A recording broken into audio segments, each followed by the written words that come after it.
Dolly Parton kutoka kijijini Tennessee hadi hadithi ya muziki na msaada kwa jamii. Dolly Parton ni mmoja wa wasanii mashuhuri zaidi kuwahi kutokea katika muziki wa country, lakini maisha yake yana hadithi kubwa zaidi kuliko umaarufu wa jukwani. Ni simulizi la mtoto aliyezaliwa katika familia kubwa na yenye maisha ya kawaida huko Tennessee, akakuwa akiwa na ndoto kubwa, akajenga himaya katika muziki na burudani, na baadaye akawa pia mfadhili anayegusa maisha ya mamilioni ya watoto. Mnamo Januari 19 mwaka 2026, Parton alitimiza umri wa miaka 80 huku urithi wake ukiendelea kuongezeka. Mwanzo wa maisha katika familia yenye watoto 12. Dolly Rebecca Parton alizaliwa Januari 19 mwaka 1946 katika eneo la Locust Ridge karibu na milima ya Great Smoky Mountains huko Tennessee nchini Marekani.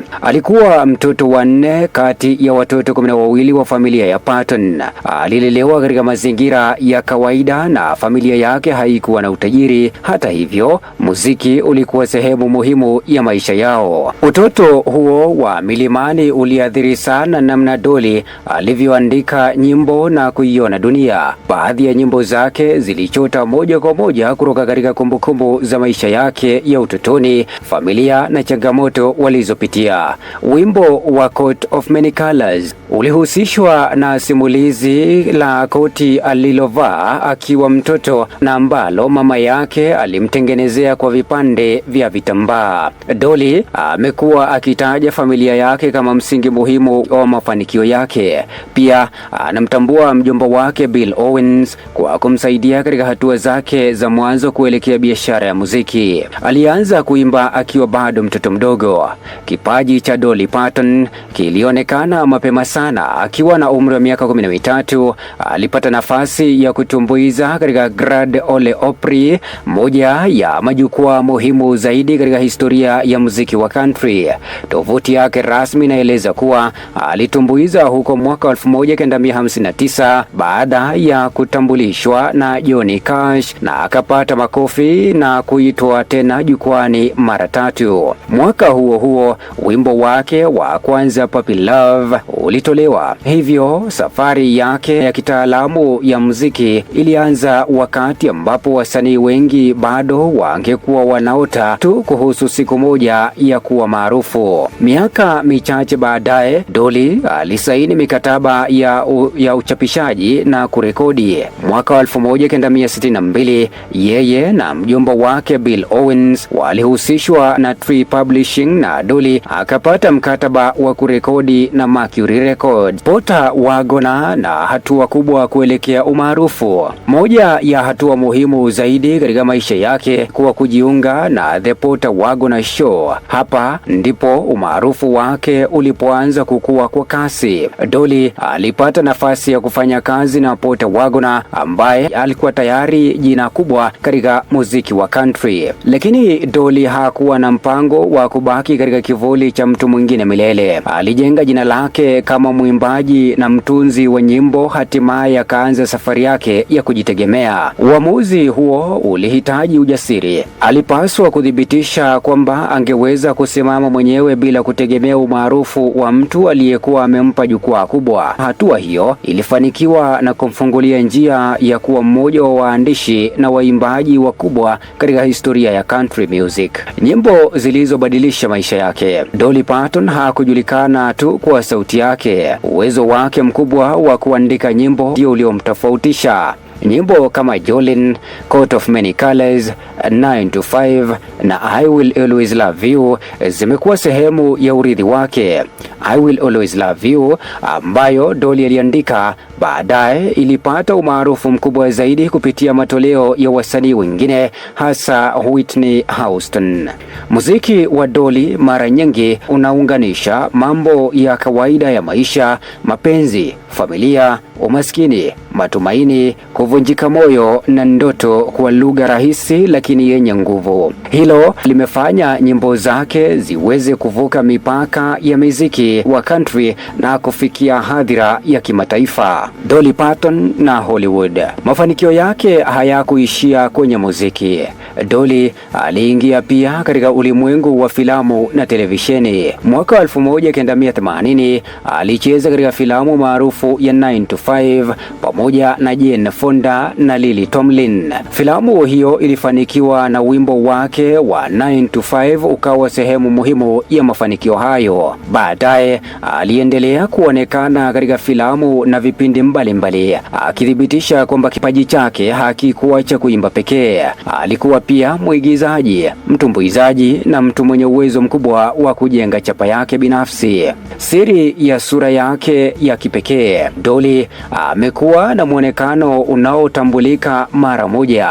Nywele zake za mtindo wa kipekee, mavazi yenye kung'aa, tabasamu lake na utu wake wa kuchekesha. Lakini jambo la kuvutia ni kwamba hajawahi kuonekana kuomba radhi kwa kuwa tofauti. Badala yake, amefanya mwonekano huo kuwa sehemu ya utambulisho wake, kutoka maisha ya kawaida ya milimani hadi kuvaa mavazi ya jukwaani yenye kuvutia.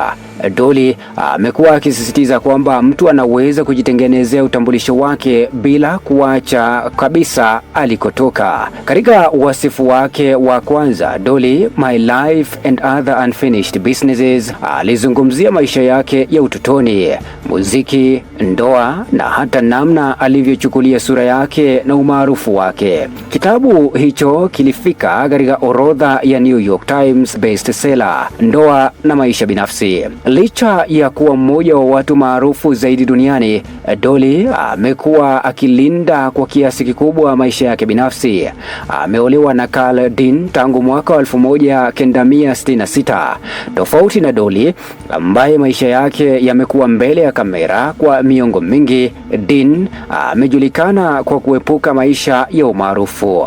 Hilo limekuwa sehemu ya kuvutia maisha yake. Mtu anayejulikana duniani kote amekuwa akijaribu kutenganisha kwa kiasi fulani kazi yake hadharani na maisha yake ya faragha. Kutoka usanii kwenda kuwa mfadhili. Huenda sehemu yenye nguvu zaidi ya urithi wa Dolly isiwe hata muziki wake, bali kazi yake ya kusaidia jamii. Mwaka wa 1995 alianzisha Dolly Parton's Imagination Library, mpango uliolenga kuwapa watoto vitabu bila malipo na kuwajengea upendo wa kusoma. Wazo hilo lilichochewa kwa kiasi kikubwa na baba yake Dolly, ambaye alikuwa mchapakazi lakini hakuwahi kupata fursa ya kujifunza kusoma au kuandika. Mpango huo ulianza katika eneo alilokulia Tennessee, lakini baadaye ukaenea Marekani na katika nchi nyingine kama Canada, Uingereza, Australia na Jamhuri ya Ireland. Kufikia Juni mwaka 2026, Imagination Library ilikuwa imetoa zaidi ya vitabu milioni 325 huku zaidi ya vitabu milioni 3.5 vikisambazwa kila mwezi. Hii ni mfano mzuri ya jinsi Dolly alivyogeuza mafanikio yake binafsi kuwa fursa kwa kizazi kingine. Mafanikio na tuzo. Katika miongo yake mingi ya kazi, Dolly amepokea heshima nyingi. Amefika hadhi ambayo si wasanii wengi wanaweza kufikia. Amewahi kupata uteuzi katika tuzo kuu za Marekani za burudani, Emmy, Grammy, Oscar na Tony. Mwaka wa 2004, Library of Congress ilimtunuku Living Legend Award. Mwaka wa 2006 alipokea Kennedy Center Honors, na mwaka wa 2011 alipewa Grammy Lifetime Achievement Award. Tuzo hizo zinaonyesha kwamba mchango wake hauishi katika aina moja ya burudani. Ameacha alama katika muziki, filamu, televisheni, uandishi wa nyimbo na huduma kwa jamii. Dolly wa miaka 80 bado anaandika historia.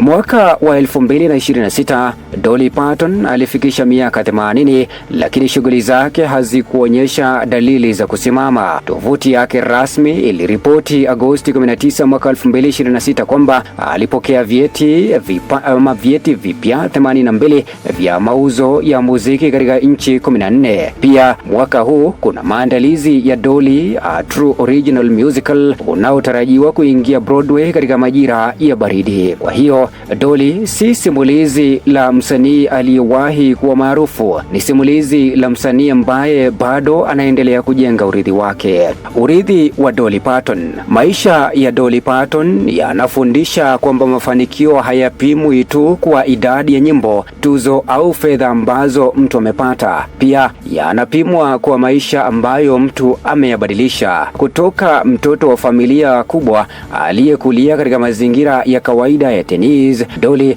alifika kileleni mwa muziki wa country, akawa nyota wa filamu na televisheni, akajenga biashara kubwa, na muhimu zaidi, akatumia sehemu ya mafanikio yake kuwasaidia watoto kupata vitabu na elimu. Labda ndiyo maana hadithi yake imeendelea kuwavutia watu kwa vizazi tofauti. Dolly Parton anaonekana kama mtu mwenye maisha ya rags to rhinestones, kutoka mazingira ya kawaida kabisa hadi kuwa nyota wa kimataifa, lakini bado ameshikilia kumbukumbu za alikotoka. Kwa Dolly, ndoto haikuwa tu kuwa maarufu, ilikuwa ni kutumia kipaji alichopewa kufanya watu wafurahi, kuhamasisha wengine kuota na kuwapa watoto nafasi ya kuona ulimwengu mpana kupitia vitabu. Na pengine huo ndio urithi wake mkubwa zaidi. Dolly Parton hakujenga tu maisha makubwa kwa ajili yake, alijenga jukwaa ambalo linaendelea kuwasaidia wengine kuota maisha makubwa pia. Lala salama Dolly Parton.